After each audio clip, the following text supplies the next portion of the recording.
හයි ළමයි. අද නම් මට තෑග්ගක් හම්බෙලා තියෙන්නේ.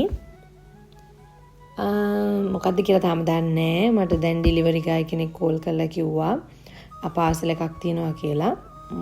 අපි ඇකොමඩේෂන්ස් වල අපිට උඩට එන්න දෙන්නේ නැහැ පාසල්ස් අරගෙන.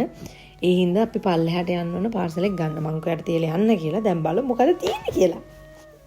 මට මල් හම්බුණා ළමයි. ආයේත් තුන්වෙනි වතාවට මේ මල් හම්බුනේ. හැබැයි ඔකේෂන් එක නැතුව මල් හම්බෙච්ච පළවෙනි වතාව. ඒකත් රෝසස්ම ගොඩක්. මට හරිම සතුටුයි. මොකද මගේ ජීවිතේ කාලයක් තිබුණා මම මෙහෙමවත් දේවල් ලැබෙයි කියලා හිතපු නැති.